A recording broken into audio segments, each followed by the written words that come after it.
Ashish Bhandari, Managing Director and CEO of Thamax Group, and along with him, Samant Sinha, Chairman and CEO of Renew Power. They both join us. Mr. Sinha, Mr. Bhandari, thank you for joining us. Mr. Sinha, the hydrogen policy, good statement, important that India migrates to a new clean source of fuel.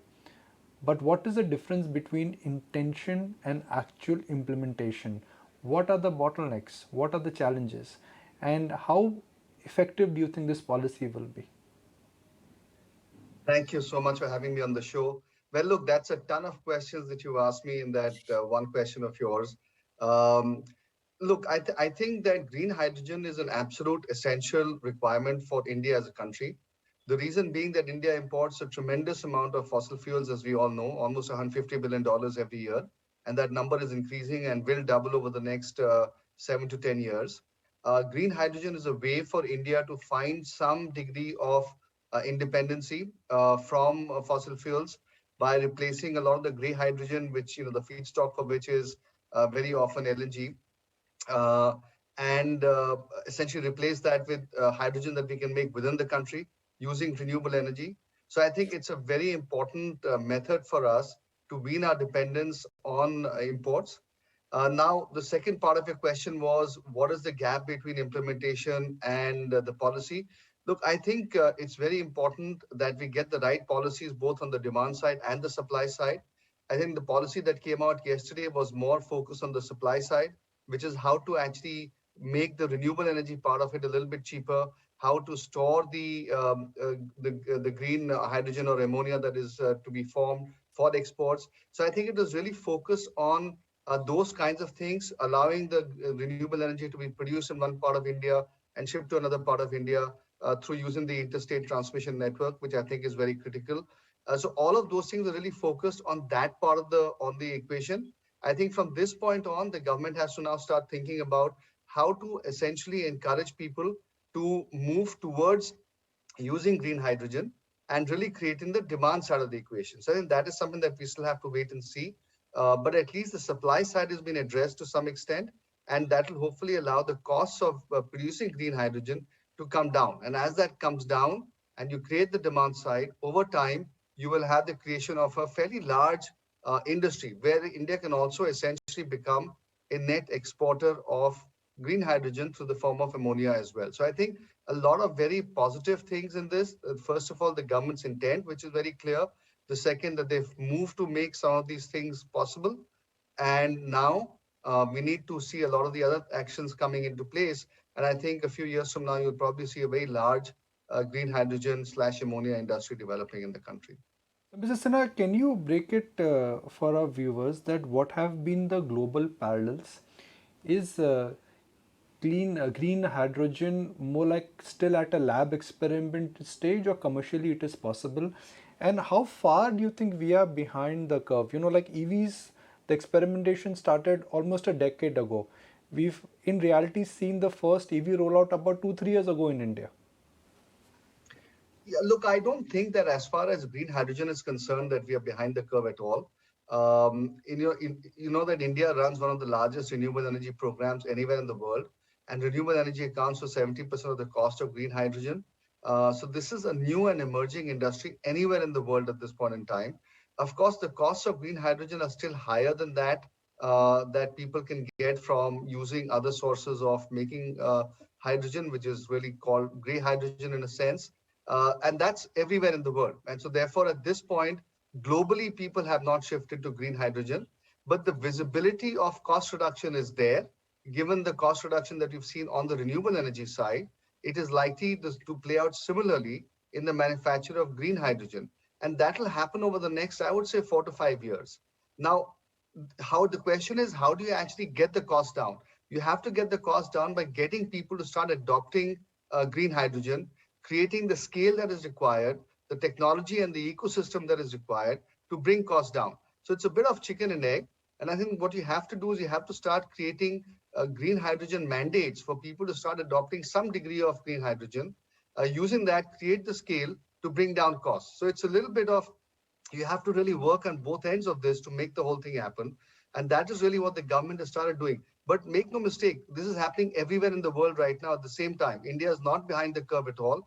In fact, India is in some ways taking the lead. And if you read the intent of the national policy that was announced yesterday, it essentially tries to make India in an exporter potentially of green hydrogen. And that is possible because A, we have really cheap renewable energy at this point in India, and two, because we are actually on the same part of the curve as anybody else is, and therefore we can actually use our country to provide a base for exports for green hydrogen, and thereby leapfrog to some extent this whole industry. So I would say we are actually playing not catch up at all. We're actually trying to take leadership in this industry, which I think is a real positive. Okay, so that's Sumant Sinha talking about how India can be in the leadership role when it comes to green hydrogen. Mr. Bhandari, if I can come to you, this is Nayantara. When it comes to green hydrogen, there is, of course, the entry cost as well, right? Yesterday, I was in conversation with a startup backed by Aadhar Poonawalla, who was saying that green hydrogen can sometimes cost 4x more than regular energy, fossil fuel energy. How big a problem is that going to be? The price differential that you have currently between what would be gray hydrogen, as Sumant call it, and green hydrogen is quite significant. And that price difference is driven both by the cost of generation of electricity, which is more than 50% of the cost of generating that green hydrogen. And that includes the cost of distribution and then the electrolysis part of it. What the government's trying to do is to address each part of that cost equation. The first, I think, on the electricity side, especially on the transmission side, the hydrogen announcement yesterday goes a long way in addressing some of the questions. Some of the state elements of what the state governments have authority and ability to do is still an open bit, but it's a step in the right direction. Next comes the electrolysis part, which is the other 30 to 50% of the cost, which the government expects to bring down by supporting manufacturing, giving tax breaks, coming up with PLI schemes so that the hardware and the equipment part of the green hydrogen generation part cost also comes down. Even after you do that, I think for the next 3 years, even longer possibly, there will be a viability gap between what gray hydrogen is at and what green hydrogen is at. And there the government will have to come in, support funding of some of the critical projects, get certain government PSUs, fertilizer companies, petrochemical companies to buy green hydrogen almost mandatorily, like you need to have 10% blending of green hydrogen or something of that sort that creates a demand side momentum as well, like Sumant was saying. So the supply part is being addressed. Now the demand part needs to get addressed and not look at whether you are at 100 rupees per kg today. Aim to get to that number 3 to 4 years from now. And knowing that between now and the next 3 years, you are in this global marketplace where you have to be competitive, looking to bring your cost curve down, not focusing on what the gap is today. But the gap's a real question. Yep.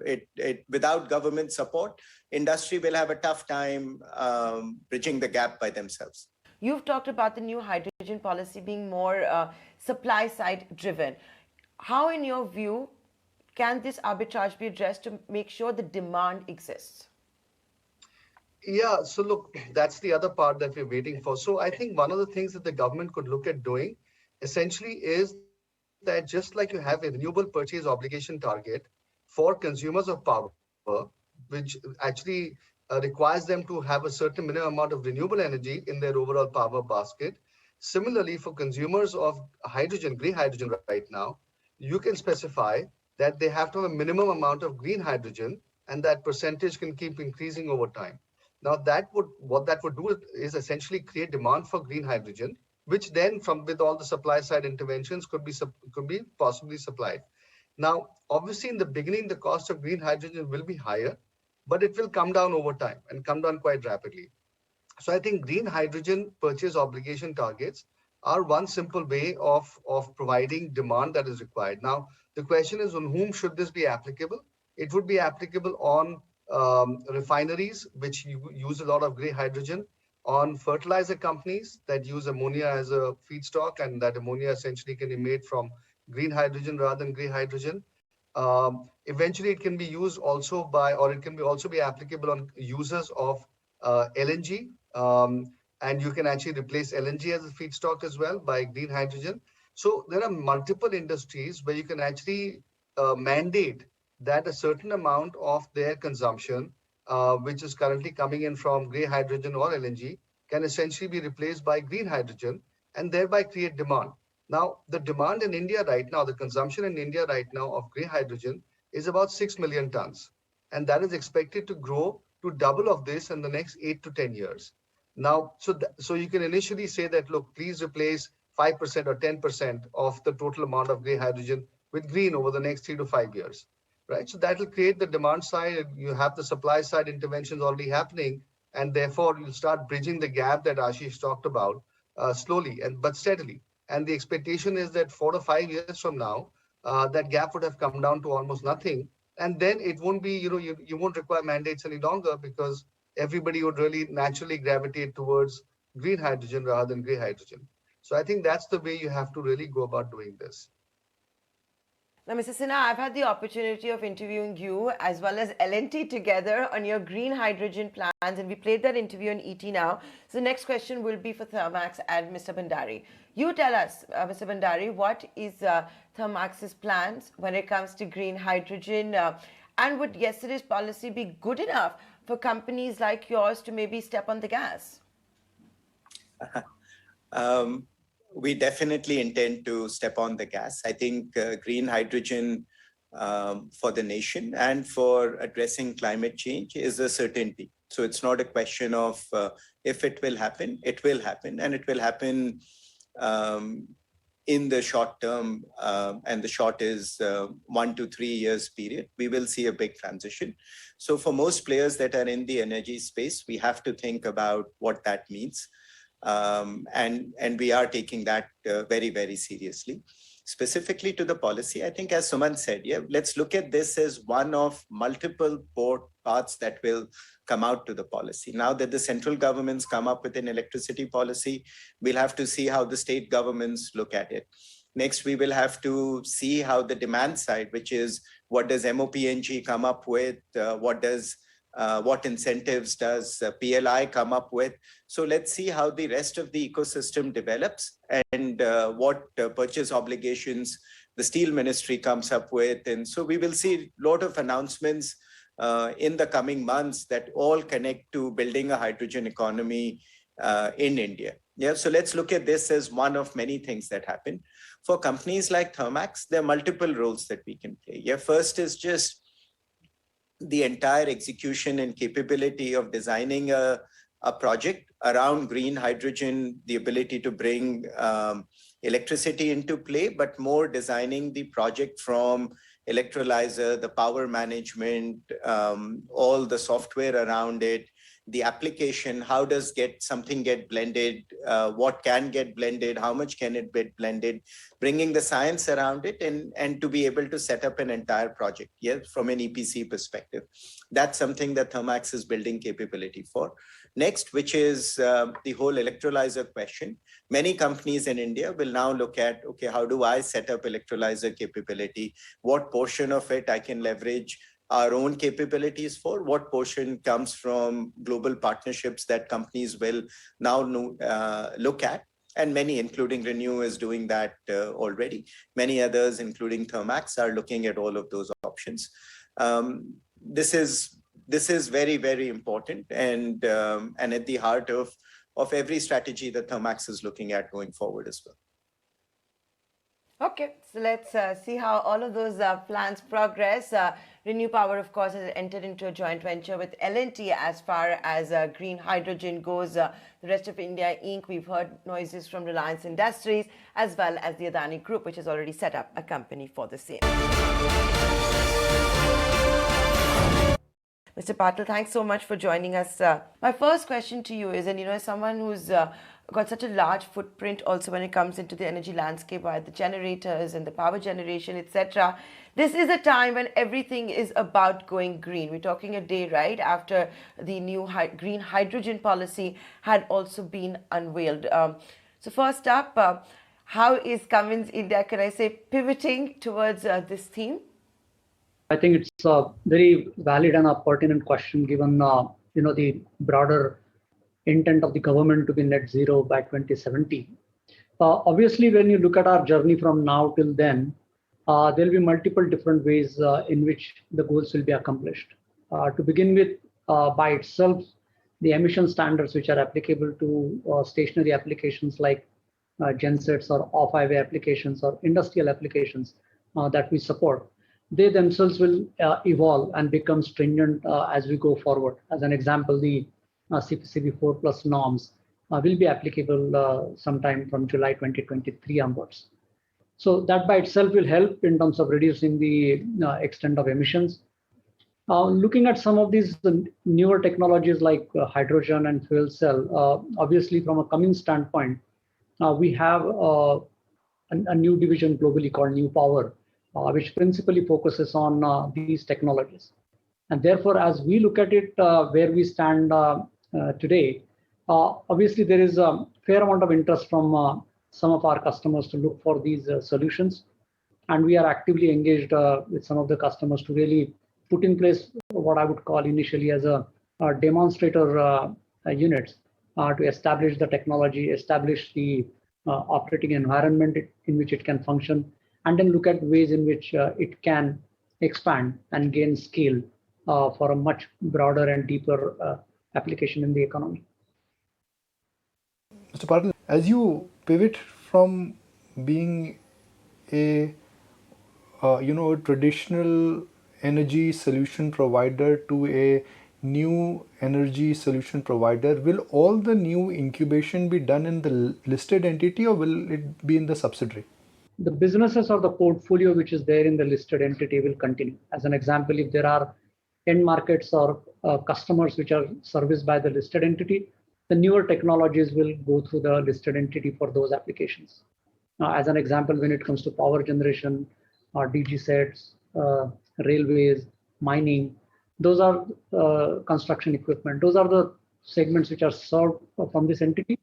And we will introduce newer technologies at appropriate time in the future when these segments are ready to receive those. Rajay, as you go about pursuing new energy transition projects, I just wanted to understand whether or not the margin levers are in place, because clearly supply chain challenges had marred industries across the board. No, certainly. I mean, I'll answer your question in two parts. So the first part is, of course, near term tactically, we are exposed to high commodity inflation, which we have been addressing through a combination of actions. So on one side, we have a very matured internal, cost optimization programs, which has been running for years in a very disciplined manner. And number two, obviously, we have taken some actions on the pricing side to mitigate the impact. Was that fully enough to mitigate the entire commodity inflation? The answer is no, simply because there is a lag effect that we have to deal with. And that's the reason, if you would have seen our material margin or a gross margin, we have a 100 basis point impact on that when you see from a year to date 9 months perspective. Having said, the other aspect which we have done is to look at all our fixed and discretionary costs such that we manage that in a very prudent manner, and also drive a very productive leverage as the volumes are ramped up. And as a consequence, when you look at our PBIT margins, those have expanded 60 basis points compared to FY 19-20. So while on one hand, we certainly have a commodity inflation, but the other levers that we have managed very effectively meant that we are able to expand the margin even compared to 19-20. Now, going forward, how does this play out? I mean, clearly, to take on from the previous question that was asked, I think when you look at some of the newer products, the scale of those products, the pace at which they get adopted, I think is an important aspect in order for us to have a very good cost position for the newer technologies. A bit early because some of these technologies are just about being spoken and we are in the very early the stages of introducing those technologies in the market. Ajay, great to have you on board today. Thank you so much for taking the time out.